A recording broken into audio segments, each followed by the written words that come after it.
Après une tentative d'électrification de la Golf, Volkswagen a finalement créé une ligne différenciée de modèles 100% électriques. En attendant les ID.2, 4 et 5 déjà confirmés, c'est donc l'ID.3 qui inaugure cette nouvelle appellation.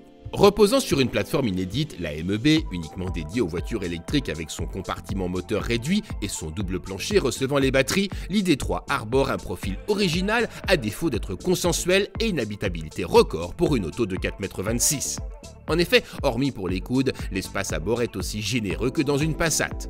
Le coffre reste d'un volume honorable avec 385 litres, soit 4 de plus que la Golf. La présentation intérieure est elle aussi inhabituelle pour une Volkswagen. La planche de bord se veut dépouillée au maximum puisque les seules aspérités sont les deux tablettes digitales. Celle servant de tableau de bord est placée face au conducteur et celle tactile dédiée au réglage des différentes fonctions de confort et de divertissement. Et puisque nous en sommes aux particularités de cette ID.3, impossible de ne pas souligner la piètre qualité des plastiques qui composent l'habitacle. C'est indigne de la réputation de la marque, tout comme le choix de ne proposer que 2 boutons de lève-vitre, un pour la gauche et l'autre pour la droite, secondé d'un basculeur pour passer des ouvrants avant aux ouvrants arrière. Pour son lancement, l'ID.3 est commercialisé avec un seul moteur de 204 chevaux et 2 capacités de batterie, 58 et 77 kWh. Le surcoût réclamé pour cette dernière possibilité, 4 000 € de plus que pour la première, en fera sans doute une version marginale.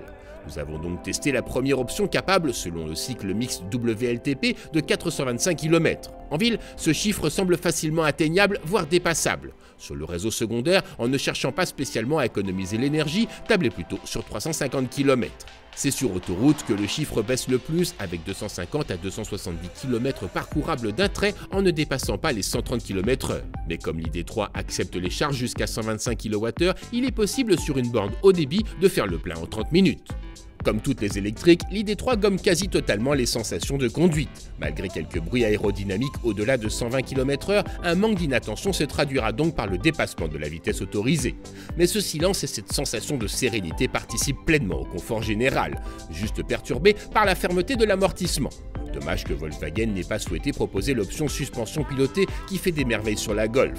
Tout le monde n'appréciera pas non plus la position de conduite assez typée monospace, mais les longs trajets se feront avec une fatigue largement moindre qu'à bord d'une compacte thermique. Terminons notre liste de doléances avec le manque gênant de fermeté de la direction, y compris en mode sport, et le poids conséquent qui prive l'auto de toute agilité sur les routes escarpées. Malgré ces imperfections, l'ID.3 est une familiale tout à fait honorable, y compris en charge. Avec ses 310 Nm de couple disponibles immédiatement, les dépassements ne sont ainsi qu'une formalité.